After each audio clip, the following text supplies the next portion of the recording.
Hello बच्चों, कैसे हो। हमने लास्ट लेक्चर में कहा था कि आपको सांतता कोष के बारे में बताएंगे। सांतता कोष किसे कहते हैं? Concentration cell. तो अभी तक हमने जितने सम्स किए उसमें एनोड और कैथोड पर दोनों पर आपको अलग अलग धातुएं मिलती थी, जैसे जिंक और कॉपर ले लिया, मैग्नीशियम और हाइड्रोजन ले लिया। जितने सम्स भी किए थे उसमें सब अलग अलग धातुएं थी। सांतता कोष में क्या होगा? एनोड और कैथोड पर समान धातुएं होंगी। तो नाउ फर्स्ट हम देखते हैं कि सांतता कोष का डेफिनेशन क्या होता है। तो विद्युत कोष के दोनों विद्युत ध्रुव एक समान हो परंतु विद्युत विभाज्य के विलयन की सांद्रता भिन्न भिन्न हो, ऐसे कोष को सांतता कोष कहा जाता है। जिससे मैंने यहाँ पर एक रिएक्शन लिखी है CuH, दैट इज Cu+2, और यहाँ पर आपका लवण सेतु Cu+2C। As you know, this is the anode and this is the cathode। आप देख सकते हैं एनोड पर जो Cu+2 है उसकी सांद्रता C1 है और कैथोड पर जो है उसकी सांद्रता C2 है। दैट मीन्स एनोड और कैथोड दोनों पर कैसी धातु है? समान धातु है। कौन सी है? कॉपर। बट यहाँ पर क्या है?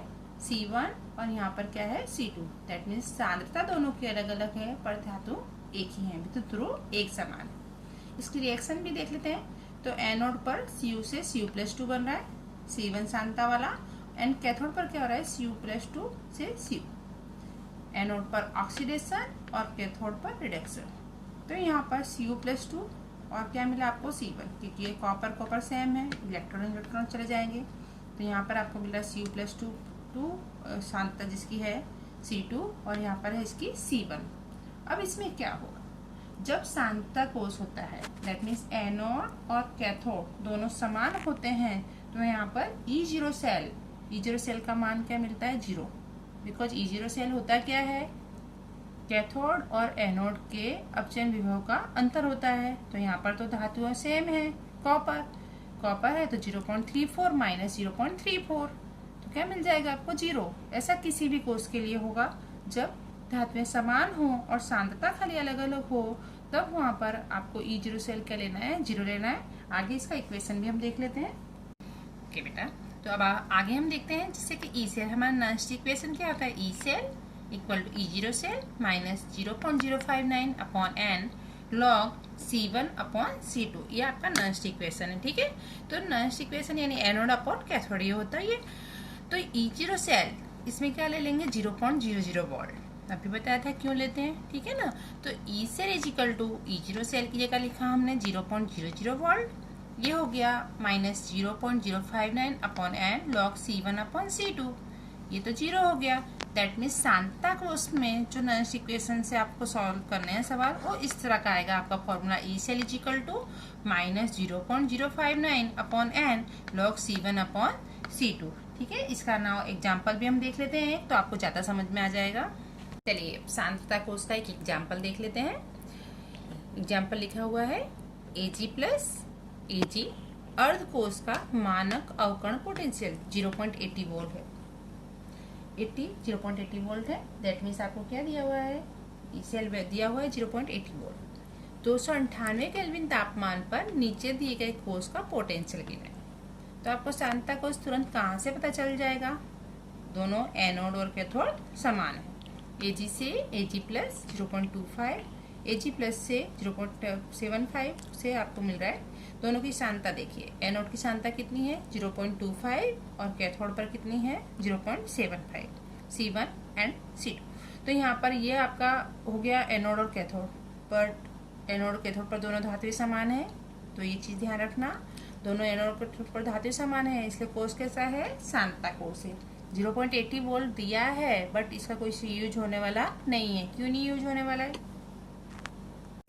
क्योंकि 0.80 माइनस 0.80 दैट इज 0, क्योंकि एनोड और कैथोड समान है।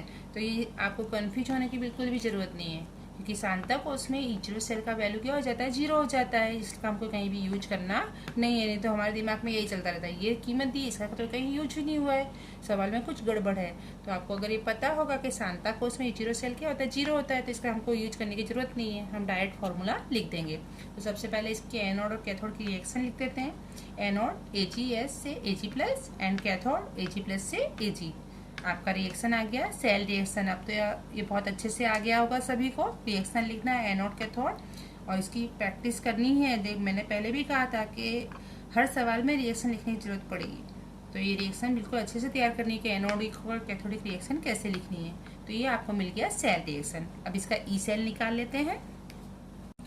E0 सेल हो जाएगा आपका 0.00 वोल्ट। अब हम डायरेक्ट फॉर्मूला लिख देते हैं सांता कोस के लिए।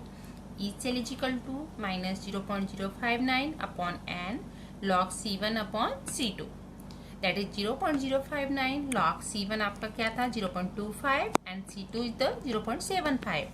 नाउ -0.059 log 25 दिया 75, तो log 1 upon 3 that is log 1 minus log 3। This is the 0.059 log 1 10 का 0 पे log क्या हो जाएगा 0.00, आप 0 भी लिखेंगे तो भी चलेगा। एंड log 3 दैट इज 30 का 0 पे log देखेंगे तो 4771, एक ही अंक है तो एक में से एक क्या 0, तो 0.477। इन दोनों को मल्टीप्लाई करेंगे तो आपका आंसर में आ गया 0.0282 वॉट।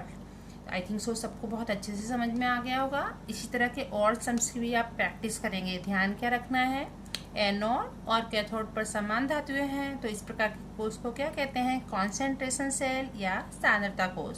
और इसमें वैल्यू किसकी 0 होती है, E0 सेल की वैल्यू होती है 0। और मैंने साम्य स्थिरांक के लिए बताया था, साम्य स्थिरांक में ई सेल की 0 वैल्यू होती है, क्योंकि उसमें एनोड और कैथोड की सांद्रता क्या होती है, समान होती है। ध्यान रखना दोनों में डिफरेंस क्या है। सांद्रता कोष में धातुएं समान होंगी परंतु उनकी सांद्रता अलग अलग होगी, जबकि साम्य स्थिरांक जब ज्ञात करना होगा तो धातुएं अलग अलग होंगी, लेकिन साम्य के समय उनकी सांद्रता क्या होती है, समान होती है। और यहाँ पर हम C1 अपॉन C2 की जगह क्या लेते हैं, Kc लेते हैं। Okay, mind it. Now next point का नेक्स्ट क्वेश्चन है 298 केल्विन तापमान पर नीचे दिए गए कोष का पोटेंशियल 0.53 वोल्ट है। पानी का आयनिक गुणनफल Kw ज्ञात करो। Kw 11th का टॉपिक है, याद हो तो। H plus into OH minus की सांद्रता को क्या कहा जाता है, Kw। W for water. पानी का आयनिक गुणनफल Kw is equal to H plus into OH minus, ये आपको फाइंड करना है। अब देखिए ये क्वेश्चन भी सांद्रता कोष पर ही आधारित है। आप रिएक्शन देखिए यहाँ पर, प्लेटिनम H2 बनवा KOH 0.02, H2 में से क्या है KOH 0.02 मोलर। लवण सेतु HCl H2 प्लेटिनम। यहाँ पर सांद्रता में परिवर्तन किस में हो रहा है, सिर्फ हाइड्रोजन के आयन की सांद्रता में परिवर्तन हो रहा है। दैट मीन्स कोष में सिर्फ हाइड्रोजन के आयन की सांद्रता में परिवर्तन हो रहा है। दैट मीन्स ये सेल कैसा है, आपका सांद्रता कोष है, ठीक है, कॉन्सेंट्रेशन सेल है। तो सबसे पहले हम यहाँ पर एनोड ले लेते हैं। एनोड 1/H2, यहाँ पर OH की सांद्रता दी है, H2 में से तो क्या बनेगा, H प्लस बनेगा। H प्लस की सांद्रता आपको पता नहीं है, आपको किसकी सांद्रता दी गई है, OH की सांद्रता। तो 1/2H2 that is the H plus, हम लिखेंगे इसकी सांद्रता मानोगे आप X molar. Cathode H plus कितना दिया हुआ है 0.005, दैट गिव्स 1/2H2। यहाँ पर आपको मिलेगा H plus and H plus. H plus यहाँ पर सांद्रता है 0.005 और यहाँ पर है X मोलर। ख्याल आ गया ना बच्चों, किसकी सांद्रता में परिवर्तन हो रहा है, हाइड्रोजन की सांद्रता में। इसलिए सेल कैसा है, सांद्रता कोष है, कॉन्सेंट्रेशन सेल है।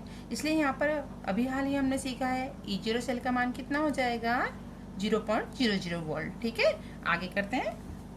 चलिए अब सिर्फ यहाँ पे मैंने जैसा बताया H प्लस की सांद्रता में परिवर्तन हो रहा है, तो E0 सेल का ले लेंगे 0.00 वोल्ट। ओके, नाउ KOH के विलयन में OH माइनस की सांद्रता आपको क्या दी हुई है 0.002 वोल्ट 2 मोलर। ओके, एंड अभी हाल बताया था KW क्या होता है H plus into OH minus. हमको तो H प्लस, क्योंकि KW भी पता नहीं है, H प्लस भी पता नहीं है, ठीक है ना, तो हमको किस में कन्वर्ट करना है, H प्लस में। तो H plus is equal to हो जाएगा आपका KW अपॉन OH माइनस। ठीक है, अब E सेल का हमारा सूत्र है E0 cell minus 0.059 log anode upon cathode. तो लॉग एनोड अपॉन कैथोड, तो एनोड में हमने किस में कन्वर्ट किया है KOH के विलयन में H प्लस, ये वाला आ जाएगा H प्लस की सांद्रता अपॉन HCl के विलयन में H प्लस की सांद्रता, ये हो गया आपका एनोड वाला और ये हो गया कैथोड वाला। अब इन सब की कीमतें रखते हैं। तो कीमतें रखने से पहले समझ लीजिए H प्लस की जगह क्या लिखेंगे हम, KW अपॉन OH माइनस, कहाँ पर, एनोड की जगह। और HCl के विलेन के पीए में तो H प्लस की सांद्रता आपको दी हुई है, कितनी दी हुई है, 0.005 मोलर। चलिए कीमतें रखते हैं। चलिए वैल्यू पुट करते हैं। ई सेल की वैल्यू दी 0.53, as you know E0 cell क्या हो जाएगा 0.00, 0.059, एन की वैल्यू 1 आएगी, 1 इलेक्ट्रॉन है। Log KW upon 0.02, because H plus का क्या है एनोड पर वैल्यू हमने रखा है KW अपॉन OH माइनस, तो this is for OH minus and this is for KW। तो KW अपॉन 0.02 किसकी कीमत रखनी है हमने, H प्लस की एनोड पर। कैथोड पर है 0.005, ये हो जाएगा KW अपॉन 0.02, नीचे आ जाएगा दोनों का मल्टीप्लीकेशन। यहाँ पर भी ये 0.059 इस टाइप का है, इसको हम इससे डिवाइड करेंगे, that is 8.983 minus log KW, इन दोनों को मल्टीप्लाइड करेंगे तो 0.00001, that is 10⁻⁻5। Now minus log KW minus log 10⁻⁻5, यहाँ पर ये minus log KW plus minus minus क्या हो जाएगा plus log 10⁻⁻5, this is minus log KW, और यहाँ पर 10 की घात -5 है, इसका आंसर क्या आएगा -5, क्योंकि लॉग की जो भी 10 की घात आती है वही लॉग में आंसर आता है। ठीक है, तो अब ये -5 इस साइड जाएगा तो क्या हो जाएगा, प्लस हो जाएगा। चलिए 8.983 -5 इस साइड आएगा तो क्या हो जाएगा +5, that is minus log KW। अब हम प्लस करेंगे इन दोनों को, ये मिला -13.983, माइनस क्यों हो गया, क्योंकि लॉग KW मैंने इस साइड ले लिया तो माइनस का चिन्ह इस साइड आ गया, तो ये हो गया -13.983। अब KW फाइंड करना है, that is 1 upon log. 1 upon log क्या होता है, anti log. Anti log minus वाली संख्या का नहीं देखते, माइनस वाली संख्या जब भी आती है तब क्या करते हैं, उसके बाद वाली जो भी संख्या माइनस वाली होती है उसके बाद वाली संख्या में से पूरे डिजिट को माइनस करते हैं। तो 13 के बाद क्या आता है, 14 आता है, तो 14 में से इस पूरे को माइनस करेंगे तो दैट इज आपको मिलेगा 0.017, और जिस संख्या में से माइनस करते हैं उस संख्या को भी बार के रूप में यहाँ लिखा जाता है, दैट इज बार 14। यहाँ पे जो भी संख्या हो उसके बाद वाली संख्या में से माइनस करो और उस संख्या को बार के रूप में यहाँ लिखो, ये एंटीलॉग का नियम है। अब एंटीलॉग बार 14.017। अब क्या देखना है आपको, 1 का 7 पे एंटीलॉग देखना है, तो 1 का 7 पे एंटीलॉग आएगा। पीछे आप देखेंगे बुक में या आपके पास लॉग टेबल हो तो आपको मिलेगा 104। तो आपका रूल है जो भी यहाँ संख्या है वो कहाँ चली गई, 10 की घात में, तो 10 की घात कितनी हो जाएगी -14, और एक अंक के बाद हम दशमलव रखते हैं, तो ये मिला आपको 1.04 10⁻⁻14।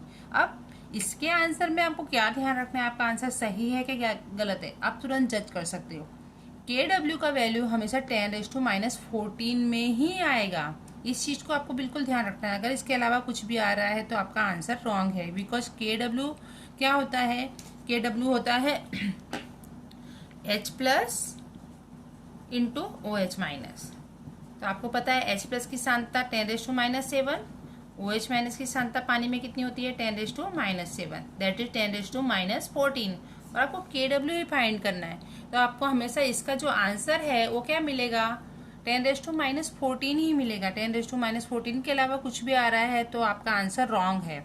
तो KW का सवाल में हमेशा आपको याद रखना है कि इसका आंसर आगे कुछ भी संख्या आ रही है बट जो मल्टीप्लाई में 10⁻⁻14 ही आना चाहिए, तो ये आप सारी सवाल कर रहे हो, अदरवाइज आप रॉन्ग जा रहे हो, ये तुरंत आपको पता होना चाहिए। और इस तरह के और सवालों की प्रैक्टिस करना सांद्रता कोर्स के भी और KW के। Okay bye.